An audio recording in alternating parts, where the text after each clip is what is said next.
The Philippines, 1992. Pepsi, eager to quench the nation's thirst, launched Number Fever. This wasn't your average sip and win. This was a nationwide lottery, a chance to grab wealth beyond imagination.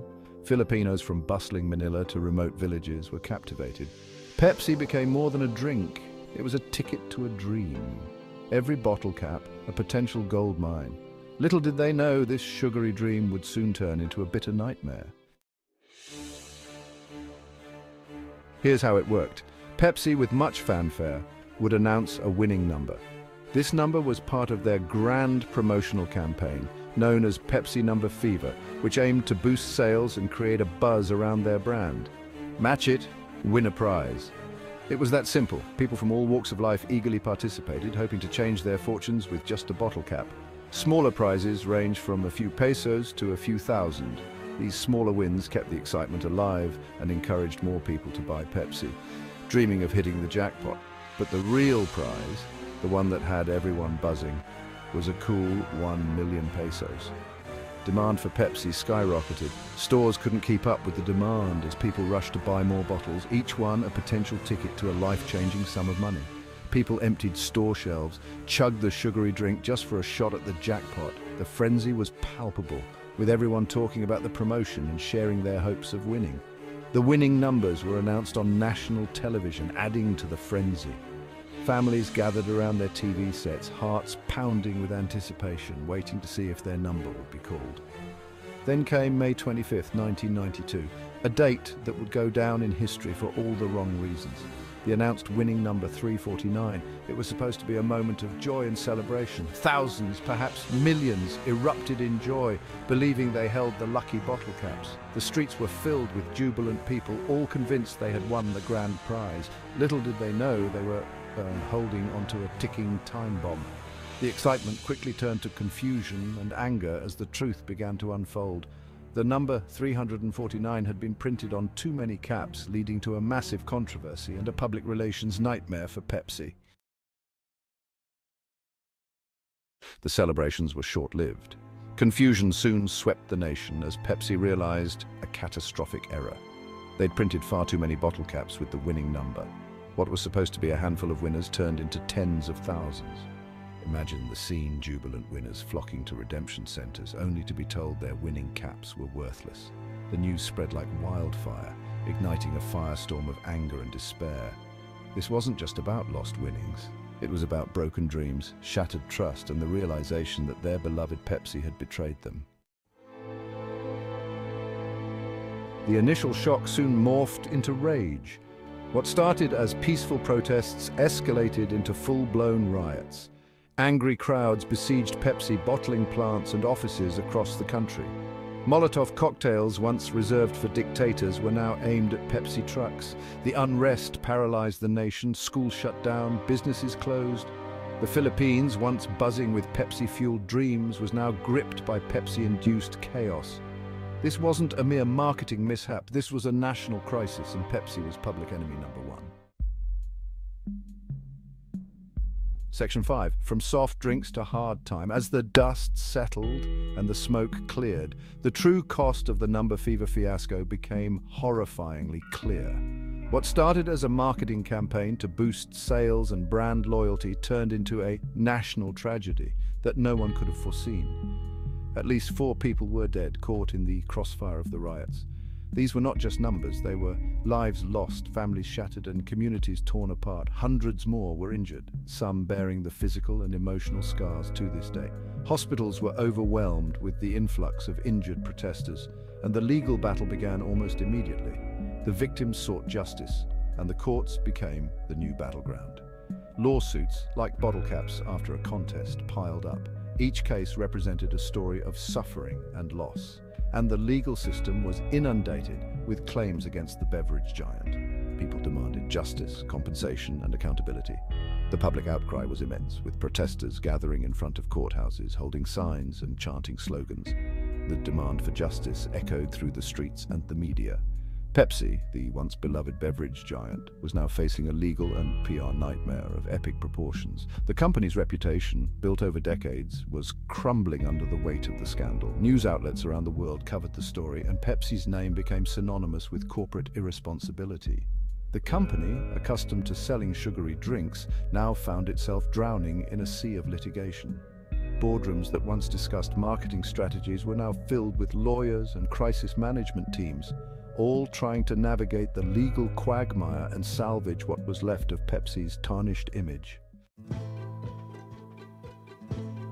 Section 6. Pepsi on trial. Sabotage or sloppiness.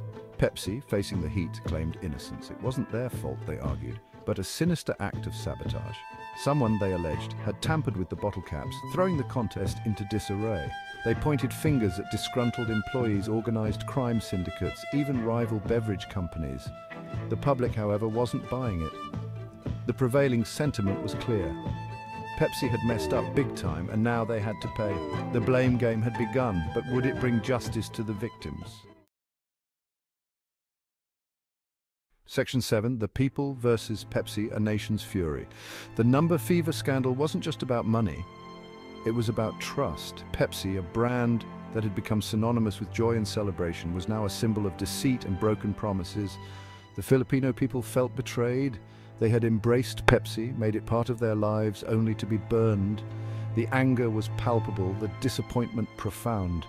This wasn't just a legal battle, it was a cultural reckoning. Section 8, inside the courtroom. The legal battle. The courtroom became a battleground. Lawyers for the victims argued that Pepsi's negligence had caused immense suffering. They presented evidence of the riots, the injuries, the deaths.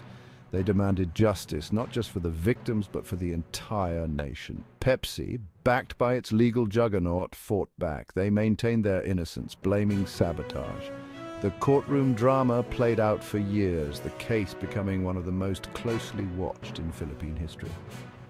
The world watched as the fate of Pepsi and justice for the victims hung in the balance. Section 9. Verdict and vindication. After years of legal wrangling, the courts finally ruled. Pepsi was found not guilty of fraud. The sabotage theory, however, didn't hold water either. The court concluded that while there was no evidence of intentional wrongdoing, Pepsi was guilty of gross negligence.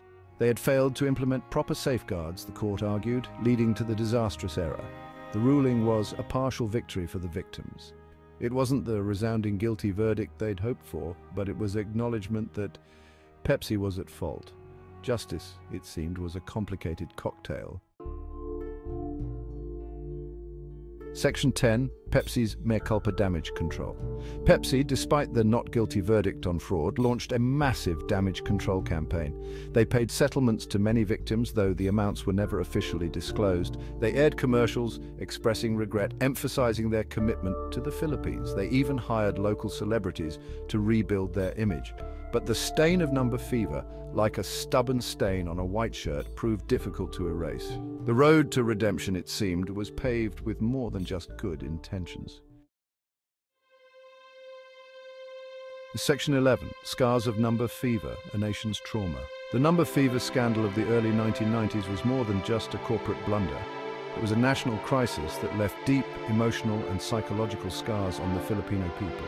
The number fever scandal left an indelible mark on the Philippines.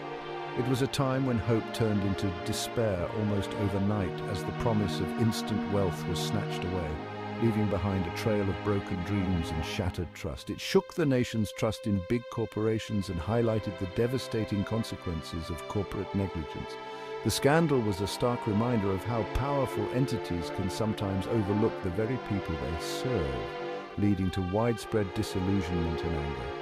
Even today, decades later, the memory of number fever lingers. The older generation still recounts the events with a mix of sorrow and anger, while the younger generation learns about it as a cautionary tale of corporate irresponsibility. It serves as a cautionary tale, a stark lesson in the importance of corporate accountability and the far-reaching impacts of broken promises. A reminder that even the sweetest dreams can turn sour, and that the allure of quick riches can sometimes lead to long-lasting pain and regret, and that sometimes even a billion-dollar corporation can't buy back trust once it's broken.